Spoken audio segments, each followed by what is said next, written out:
Sobat Milenial and Gen Z, ketemu lagi di POV Times di mana kita akan membahas isu yang sedang ramai diperbincangkan dan bagaimanakah sudut pandang dari editorial IDN Times, tentunya bersama pemimpin redaksi Mbak Uni Lubis. Halo Mbak Uni. Halo Gilang, halo juga teman-teman Sobat Milenial and Gen Z.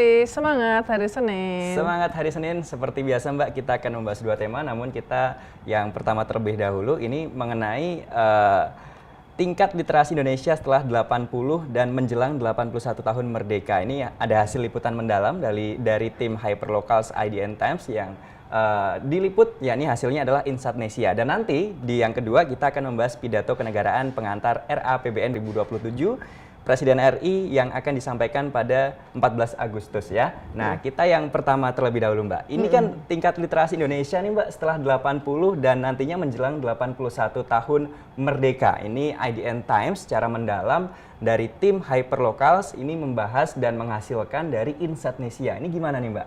Ya. Jadi Gilang dan teman-teman sekalian, di IDN Times mungkin buat yang belum tahu ada rubrik khusus namanya Insatnesia ya. Jadi tinggal diketik aja IDN Times Insatnesia. INSIDENESIA. Betul. Ya. Nah, ini adalah liputan in-depth reporting ya, mendalam, cukup panjang ya, lebih dari 1000 kata, dilengkapi dengan grafis yang membahas tema-tema yang menurut point of view editorial itu menarik. Betul. Ya. Dan ini digarap oleh tim Hyperlokal. Jadi IDN Times itu punya semacam biro ya. Itu ada di 12 provinsi di Indonesia, termasuk Jakarta tentunya ya. Betul. Karena kita kantor pusatnya sekarang di Jakarta, meskipun dulu IDN Times itu dimulainya dari Surabaya. 8 Juni 2014. Jadi baru ulang tahun ke-12. Nah, khusus untuk edisi, karena kita ini lagi bahas, ini adalah minggu perayaan 81 tahun, 81 tahun kemerdekaan Republik Indonesia. Saya ingin share satu hal yang menarik, tema yang digarap oleh teman-teman Insatnesia. Judulnya itu Tidur Panjang Literasi Indonesia ya. Wah, dari judulnya udah menarik ini Mbak. Jadi kita ini udah mau 81 tahun. Ini udah sampai di mana gitu ya? Maksudnya kan harusnya itu sudah memadai ya. Tetapi cukup miris sih ya. Tidur panjang. Nah, tidur panjang tuh artinya seolah 80 tahun ini kita tertidur ya, kita sibuk dengan membangun fisik, infrastruktur segala macam ya. Bukannya itu tidak penting, tetapi yang pembangunan kualitas dari manusianya itu yang relatively tertinggal dibandingkan dengan pembangunan fisik ya. Nah, ini menurut teman-teman, riset teman-teman yang dituangkan dalam tulisan di Insatnesia, jadi di usia 80 menuju 81 tahun ini Indonesia masih berjuang meningkatkan tingkat literasi khususnya di kalangan anak muda. Wah, IDN Times harus bertanggung jawab juga karena kita menargetkan anak muda dan milenial dan Gen Z ya. Padahal literasi merupakan kunci penting ya, salah satu kunci penting untuk meningkatkan kualitas sumber daya manusia sebuah bangsa, terutama di tengah jargon generasi emas 2045. Jangan sampai jadinya malah kalau kita tertinggal terus kita menjadi generasi cemas ya. Nah, jadi ini hasil studinya ini mengutip riset ya 2024 yang meningkatkan literasi Indonesia melalui peran optimasi peran buku yang dikutip dari kemendikdasmen.go.id. Jadi ini sungguhnya resmi guys. Bukan yang dibiayain oleh Soros ya atau antek asing ya. Di situ tertulis bahwa tingkat literasi di Indonesia masih relatif rendah dibandingkan dengan negara-negara tetangga dan dunia.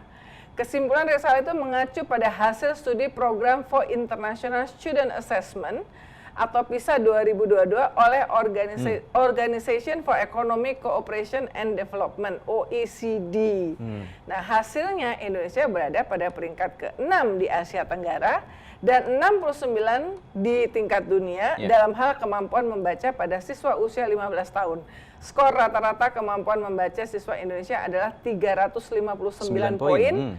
Lebih rendah dibandingkan dengan Singapura, Vietnam, Brunei Darussalam, dan Malaysia. Betul. Ini adalah negara-negara first tier dari ASEAN ya. Nah, Singapura mencatatkan diri sebagai negara dengan skor tertinggi bahkan di tingkat dunia dengan angka 543. Rata-rata tingkat literasi OECD ada di angka 476 ya. Jadi kita masih jauh di bawahnya ya.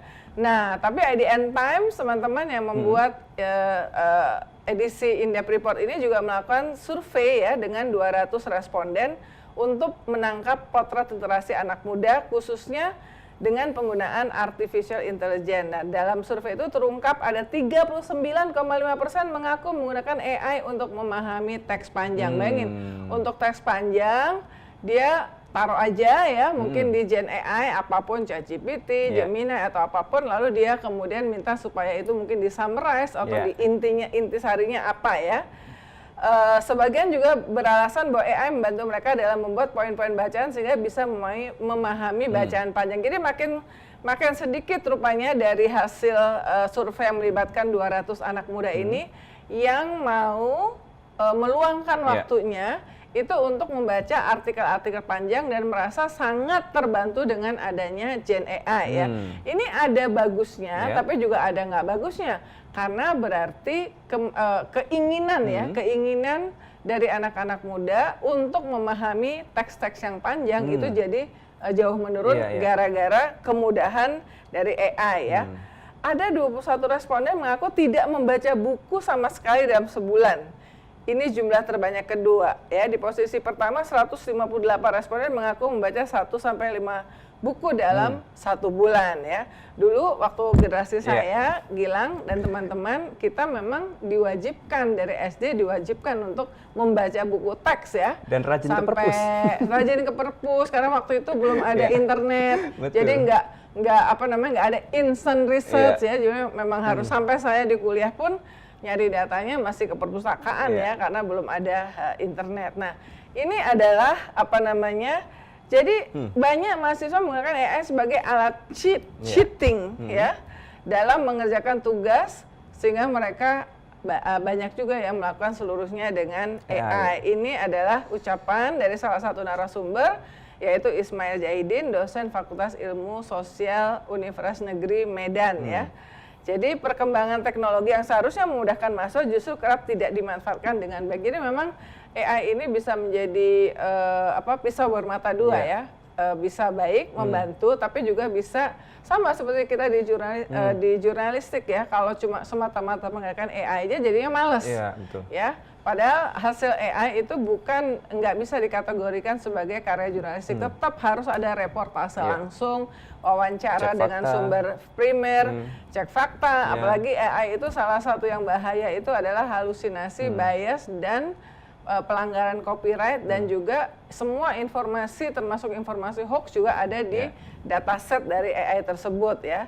Nah, jadi itu yang menarik ya, karena kebetulan beberapa waktu yang lalu kan Presiden Prabowo juga menyinggung soal ini ya, soal bahwa sampai kemudian menyinggung soal literasi ya, tapi dia juga mengatakan bahwa nggak bisa dibandingkan sama Singapura, Menteri Pendidikan nggak bisa dibandingkan dengan Menteri Pendidikan Singapura karena Singapura adalah negara dengan jumlah penduduk yang jauh lebih kecil dari Indonesia dan segala macam. Nah, tapi belakangan juga Presiden punya ide baru ya, yang bisa jadi proyek baru nih ya. Padahal udah banyak banget proyek Presiden yang gede-gede, membutuhkan anggaran besar yang mestinya fokus saja dulu di situ. Di sisi pendidikan tuh ada sekolah rakyat, kemudian ada sekolah Garuda, mau bikin sekolah nasional terintegrasi lagi ya. Kemudian mengklaim sudah merenovasi sekolah yang rusak ya. Tetapi yang lumayan belum direalisasikan adalah perbaikan kesejahteraan guru termasuk kenaikan guru. Tapi nanti itu akan kita bahas di tema yang kedua ya. Jadi intinya sebetulnya kalau memang mau meningkatkan literasi bukan dengan proyek ya, tapi memperbaiki hal-hal yang selama ini sebetulnya pasti makalahnya hasil FGD-nya segala macam tuh sudah ada ya. Itu yang perlu dijalankan dengan seksama ya. Jadi tidak hanya membangun bangunannya, karena setiap kali membangun bangunan itu jatuhnya proyek, ya, jatuhnya proyek. Tetapi benar-benar bagaimana ekosistem yang bisa mendorong naiknya literasi Indonesia itu benar-benar diperbaiki, dan terutama itu adalah kualitas dari guru-gurunya dan tentu saja kesejahteraannya. Itu mungkin untuk yang tema yang pertama. Nah, sebelum ke tema yang kedua, Mbak, saya mau tanya ke Mbak Uni. Kalau buku bacaan Mbak Uni nih, Mbak, apa nih, Mbak? Yang jadi favorit atau yang akhir-akhir ini dibaca gitu? Wah, banyak. Ya, saya itu gini, Gilang, saya itu hampir setiap bulan itu dapat buku baru. Oh, oke. Jadi suka dikirimin oleh teman-teman kenalan yang membuat buku. Apakah bukunya itu buku yang dia tulis sendiri? Seperti kemarin, hari Minggu saya baru menghadiri acara peluncuran autobiografinya Mas Eros Djarot. Eros Djarot adalah sosok yang multidimensi ya. Kita kenal dia sebagai pencipta lagu ya. Musisi yang hebat, sutradara film Cut Nyak Dien adalah yang paling top ya. Kemudian juga dia politisi ya. Bukunya 3 buku itu dibuat di usia 75 tahun, jadi sejak tahun yang lalu ya. Mas Eros itu lahir tahun 1950 ya. Dan total itu ada 1.900 halaman ya. Jadi luar biasa, kita banyak sekali cerita-cerita di balik layar. Itu contoh bagaimana saya sering mendapatkan buku ya. Jadi kebanyakan buku-buku biografi ya. Ada orang seperti Mas Eros menulis sendiri. Meskipun ada yang mengedit, ngeditnya itu supaya bahasa Indonesia baik dan benar, typo ya. Tapi banyak juga yang ditulis oleh ghostwriter, atau bukan ghostwriter tapi memang mencantumkan nama penulisnya, tapi tentang sosok seseorang ya. Dan buku-buku, berbagai macam buku yang lainnya. Jadi kalau ditanya mana yang paling disukai, itu susah untuk menjawab cuma satu, karena saya suka dengan buku-buku biografi. Saya suka karena langsung menceritakan sosok seseorang ya, dan saya suka biografi yang jujur, artinya nggak cuma cerita tentang kesuksesan, tapi juga mengakui kesalahan, karena yang sempurna itu, manusia tuh nggak ada yang sempurna ya, pasti ada salahnya juga, dan kalau itu mau diakui, justru kita bisa belajar tidak hanya dari sukses tapi juga dari kesalahan-kesalahan. Nah, Mbak Uni, kita lanjut ke tema yang kedua. Ini menjelang Agustus tanggal 17, tentunya di tanggal 14 Agustus nih, Mbak. Ini nanti ternyata ada pidato kenegaraan pengantar RAPBN 2027 yang akan disampaikan oleh Presiden Prabowo Subianto. Ini Mbak Uni melihatnya seperti apa dari POV ADN Times? Ya, ini memang menarik ya. Yang jelas pada tanggal 14 Agustus nanti itu ada 2 pidato. Pagi sekitar jam 8 itu adalah pidato kenegaraan. Ini tradisi yang sudah berlangsung sejak puluhan, karena saya meliputnya sejak era Presiden Soeharto, jadi sejak itu sudah ada ya. Jadi biasanya kalau memang jatuh di weekdays, tidak di weekend, itu H-1 dari 17 Agustus. Jadi antara 15, 16 ya. Tahun lalu tanggal 15, seingat saya ya. Tahun ini karena tanggal 17-nya itu hari Senin ya, jadi kita akan long weekend. Itu maka akan dilakukan tanggal 14 pagi itu pidato kenegaraan, lalu sekitar 1:30 atau jam 2 kalau tepat waktu, presidennya itu adalah pidato pengantar nota keuangan / RAPBN 2027 ya. Tapi teman-teman sekalian dan Gilang, kalau kita ingat bahwa sebetulnya Presiden Prabowo pada tanggal 20 Mei itu ujuk-ujuk pidato seperti pidato pengantar RAPBN di depan rapat paripurna ya, rapat paripurna ke-19 masa persidangan 5 tahun sidang 2025-2026. Jadi DPR ini nuansanya mirip sama yang biasanya setiap 1 atau 2 hari sebelum 17 Agustus ya. Tapi waktu itu Presiden Prabowo menyampaikan kerangka ekonomi makro dan pokok-pokok kebijakan fiskal RAPBN tahun anggaran 2027 ya. Jadi mungkin saya tidak tahu ya. Jadi ini tergantung sama Presiden Prabowo. Sebetulnya di putusan Mahkamah Konstitusi soal alokasi anggaran APBN untuk pendidikan yang harus tetap 20% sesuai konstitusi dan tidak boleh disunat dalam tanda petik untuk program lain termasuk yang konteksnya kali ini adalah proyek makan bergizi gratis, itu kan dikasih batas waktu sampai tahun 2028 ya. Padahal kalau ada kemauan baik ya, kalau ada kemauan baik dari Presiden Prabowo, harusnya itu bisa direalisasikan di 2027 ya. Kita akan lihat karena apa? Kalau sekarang itu menurut Kepala Badan Gizi Nasional Pak Sudaryono itu angkanya penerima manfaat MBG ini sekitar 60 jutaan ya. Mungkin kalau saya cek di sini targetnya dipangkas jadi 63 juta orang sesudah kasus skandal korupsi yang sangat memalukan dan banyak sekali kritik ya. Banyak sekali kritik dari berbagai pihak ya, baik yang dibiayain oleh Soros maupun yang tidak dibiayain oleh Soros. Ya kan? Baik yang londo ireng maupun yang bukan londo ireng ya. Jadi tapi korupsi itu mestinya itu tamparan. Tamparan, dan kedua sampai hari-hari ini masih ada yang kasus beracun. Keracunan, ya. betul. Padahal ini program sudah berjalan sejak 6 Januari 2025 ya.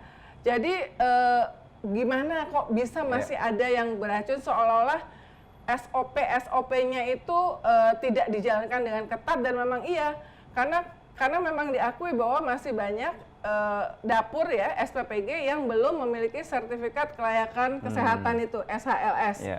Tapi aneh, sebetulnya SHLS ini sudah diwajibkan di aturan yang dikeluarkan bulan November tahun 2025 ya. Jadi saya dan kita semuanya berpikir bahwa justru minimal per awal Januari 2026 sudah tidak ada dapur yang beroperasi tanpa adanya sertifikat. Ternyata betul. Diakui bahwa hasil temuan dari kepemimpinan baru yaitu Kepala BGN Pak Sudaryono masih ada ya. Nah, di luar itu sebenarnya sudah ini disampaikan di depan DPR ya oleh MBG Watch. MBG Watch ini di depan DPR diwakili oleh anggotanya Media Wahyudi Askar, ekonom dari Selios, mengungkapkan bahwa jumlah penerima program MBG seharusnya hanya berkisar di angka 26 juta jiwa. Lebih sedikit dari target yang mencapai awalnya. Dulu targetnya itu berkali-kali diulang ya, bahkan Presiden Prabowo menyampaikan juga ketika pemimpin redaksi termasuk saya bertemu di kediamannya di Hambalang tanggal 22 Februari 2025 itu 82,9 juta kan. Jejak digitalnya tuh masih ada ya. Tapi teman-teman Gilang, kami di IDN Times itu justru mendorong untuk tidak menggebu-gebu harus mencapai puluhan juta. Kuantiti, dan kemudian kualitasnya buruk ya, bahkan terjadi korupsi. Jadi kalau menurut Media Wahyudi Askar harusnya hanya berkisar jumlah penerima manfaat harusnya hanya di angka 26 juta jiwa, lebih sedikit dari target 82 juta ya. Dan difokuskan kepada masyarakat miskin, 3T, tertinggal, terdepan, dan terluar, kemudian ibu hamil, menyusui, yang betul-betul membutuhkan, juga balita, itu jumlahnya hanya 26 juta. Kalau menurut hitungannya, menurut data itu harusnya cukup 26 juta saja penerima manfaatnya ya, sehingga kalau dilakukan dengan benar, ini kutipan dari Media Askar, simulasi kami itu hanya 67 triliun per tahun dan itu semuanya. Padahal dengan yang 63 jutaan ini kira-kira 260 triliun lebih. Nah, jadi soal MBG ini pasti akan ada dibahas ya. Jadi ini kalau dibilang bocorannya itu teman-teman sebetulnya kalau teman-teman baca pidato Presiden di tanggal 20 Mei di IDN Times kami muat secara lengkap, tinggal di search aja pidato lengkap Presiden Prabowo 20 Mei 2026 itu ada di situ ya. Jadi MBG, Koperasi Desa Merah Putih, kemudian desa nelayan akan ada desa dan kampung nelayan 5.000 ya. Di Agustus ini itu diperkirakan ada, kemudian juga Perlinsos ya, perlindungan sosial digital ya, bagian dari GovTech yang di-lead oleh Dewan Ekonomi Nasional bersama-sama dengan Kementerian Sosial dan Kementerian Penertiban Aparatur Negara dan Reformasi Birokrasi. Kebetulan saya datang melihat Kabupaten Uji Cobanya di Banyuwangi dan sekarang di scaling up ke 42 kabupaten kota ya. Iya. Jadi itu pasti akan ada, dan Presiden sebetulnya sudah menyampaikan. Nah, ini kita akan cek apakah di pidato angka-angka asumsi makro di pidato 20 Mei dengan yang akan disampaikan 14 Agustus itu sama ya. Jadi ini pendapatan negara dalam APBN 2027 kami targetkan mencapai kisaran 11,82 hingga 12,40% dari produk domestik bruto ya. Kemudian belanja negara berada pada kisaran 13,62 hingga 14,80% dari produk domestik bruto. Dari pembiayaan defisit kita tahun 2027 APBN akan dijaga pada kisaran 1,80 hingga maksimal 2,40% dari PDB. Dan kita akan berjuang terus untuk menekan dan memperkecil defisit itu. Yeah. Lalu suku bunga surat berharga negara tenor 10 tahun akan dijaga berada pada kisaran 6,5 hingga 7,3%. Nilai tukar rupiah ini kan yang rame terus nih, nilai tukar rupiah ya. Nilai tukar, coba sekarang di Google nilai kurs rupiah coba berapa hari ini? 17. Kurs rupiah Hari ini 17.810 pembukaan Mbak. Ya, Iya. pembukaan. Nah, nanti kita lihat. Jadi kurs rupiah, kalau menurut pidato Presiden pada saat itu, nilai tukar rupiah terhadap dolar Amerika Serikat berada pada rentang 16.800 hingga 17.500. Sekarang masih di 17.800. Sekarang masih, jadi selama Ya. berapa? Sejak Mei sampai sekarang ini rasanya kok belum pernah sampai Di angka 16.000 tadi Mbak ya? 16.000 atau 17.000 Oke. juga belum ya. Ini kan antara 16.800 sampai 17.500 kata Presiden Prabowo. Strategi fiskal dan moneter kita haruslah strategi mampu untuk menjaga nilai tukar kita tetap stabil terhadap mata uang dunia. Inflasi akan dijaga tetap kisaran 1,5 hingga 3,5%. Dan in between 20 Mei sampai sekarang sudah terjadi Gubernur Bank Indonesia mundur. Mundur, betul. Ya, Gubernur Bank Indonesia mundur, Pak Peri Warjio. Cerita di baliknya sangat menarik, termasuk perbedaan bagaimana mengelola bank sentral yang independen yang sebelumnya fokus pada stabilisasi nilai tukar. Kemudian sekarang dengan revisi Undang-Undang P2SK ditambahi dengan tugas pertumbuhan yang ditargetkan 8% oleh Presiden Prabowo ya di akhir masa jabatannya. Banyak sekali ceritanya, dan hari ini ya sesuai dengan perkiraan dan artikel-artikel yang digarap oleh IDN Times sejak 27 Juli, hari ini pemerintah itu menyampaikan satu calon pengganti Pak Peri Warjio, yaitu Ibu Desri yang sekarang menjadi pejabat gubernur senior, itu diusulkan untuk menjabat definitif menggantikan Pak Peri. Kalau cuma diajukan satu, itu pasti jadi. Apalagi DPR nggak ada oposisi, semuanya pasti mendukung ya. Iya. Nah, di sektor energi kita minggu yang lalu baru membuat diskusi ngobrol seru, betul. Reformasi subsidi energi yang sangat menarik. Artikel-artikelnya bisa dilihat di IDN Times dan juga di YouTube ya. Obrolan kemarin ya. Kemarin tuh narasumbernya ada Febu Tumiwa dari ISR yang selama ini sangat intensif think tank untuk energi. Wakil Menteri Keuangan Profesor Suhasil Nasara yang juga dikenal sebagai jago fiskal karena sebelumnya beliau menjabat sebagai Kepala Badan Fiskal, dan Ardi Wardana ini adalah ekonom dari CSIS yang juga asisten Profesor Mari Eka Pangestu di kantor utusan khusus Presiden untuk perdagangan internasional multilateral ya. Jadi kalau menurut bocoran resmi, ini namanya bocoran tapi resmi karena yang menyampaikan Presiden langsung. Harga minyak mentah Indonesia diperkirakan sebesar $70 hingga $95 Amerika per barel. Selanjutnya lifting minyak bumi ditargetkan 602.000 hingga 615.000 barel per hari, dan lifting gas 934.000 hingga 977.000 barel setara minyak per hari ya, secara minyak bumi per hari. Angka kemiskinan ditargetkan turun ke rentang 6,0 hingga 6,5% dari target sebelumnya 6,5 hingga 7,5% ya. Nah, yang tadi Iya. kita proporsi lapangan kerja formal meningkat diharapkan di 40 menjadi 40,81% di tahun 2027 dari sebelumnya 35,00% tahun 2006. Tapi yang saya ingin highlight juga nih, Gilang dan teman-teman, tadi kita akan ngomongin ya. Iya.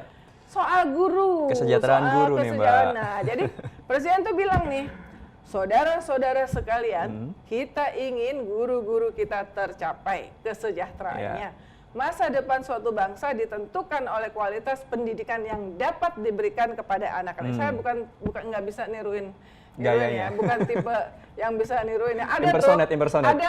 Ada yang pintar impersonate ya, Mas Butet kepala aja tuh pintar impersonate Pak SBY misalnya ya. Nah, kualitas pendidikan kata Presiden Prabowo ditentukan oleh guru-guru yang berkualitas, guru-guru yang semangat, guru-guru yang gembira, guru-guru yang bisa menjadi contoh bagi generasi-generasi penerus bangsa. Jadi, kata Pak Prabowo, 20 Mei 2026, memperbaiki kondisi kehidupan guru harus menjadi prioritas kita. Kita ingin juga usaha mikro, kecil, dan menengah berkembang hingga bisa mendapatkan penghasilan. Tapi intinya janji, ya janji. Pasti waktu kampanye janji juga. Semua calon presiden pasti janji memperbaiki kualitas dan kesejahteraan guru, ya karena itu kelompok terdidik yang berpotensi menjadi pressure group ya.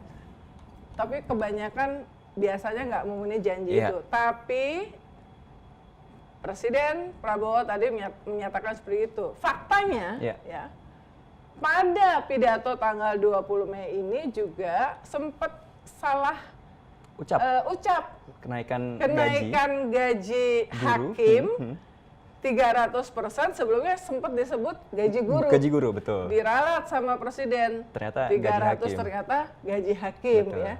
Jadi gaji hakim itu naik 280%.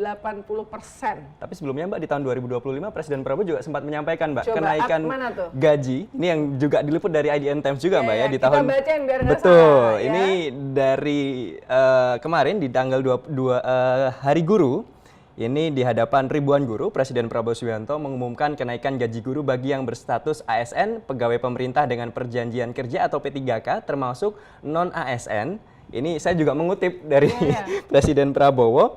Hari ini saya agak tenang berdiri di hadapan para guru karena saya bisa menyampaikan bahwa kita walaupun baru berkuasa 1 bulan, kami sudah bisa mengumumkan bahwa kesejahteraan guru bisa kita tingkatkan. Nah, oke, saya tahu kenapa tepuk tangan Menteri Keuangan tadi paling keras. Terus Prabowo membeberkan gaji guru ASN akan naik sebesar 1 kali gaji pokok. Sementara nilai tunjangan yang berstatus non-ASN akan meningkat menjadi 2 juta per bulan. Ini Kamis 28 November 2024. Jadi waktu November 2024 Presiden sudah janji. Betul. Diulangin, bahkan udah ada angkanya. Ya, untuk tahun 2025 Mbak ya. Ya, 20 Mei 2026 juga bilang penting. Betul. Tapi faktanya, minggu yang lalu di sini saya wawancara dengan Reza Sudrajat, guru honorer sebuah SMP di Karawang, yang mengajukan uji material tentang undang-undang APBN itu, ya. Yang intinya adalah dia mengajukan uji material itu karena dia ingin tidak mau sepeser pun alokasi dana pendidikan yang menurut mandat konstitusi kita 20% dari APBN itu dikurangi untuk apapun, dan dalam konteks ini adalah untuk MBG yang meskipun sebelumnya pejabat di pemerintahan sempat membantah bahwa alokasi untuk MBG itu diambil dari dana pendidikan. Tetapi putusan Mahkamah Konstitusi membuktikan bahwa ternyata ada benarnya. Ya. Nah, jadi waktu pas wawancara sama Mas Reza itu, Gilang dan teman-teman tuh saya terenyuh. Karena ternyata ada guru PPPPK ya. Kepanjangannya apa itu PPPPK? Pegawai pemerintah dengan perjanjian kerja ya. Pegawai pemerintah dengan perjanjian kerja yang digaji sebulan 50.000. Betul. Dan memang kalau kita cari datanya ya, gaji dari guru honorer itu rata-rata seluruh Indonesia kalau data 250.000 sampai 2,5 juta. si Mas Reza Sudrajat ini guru di SMP di Karawang. Betul.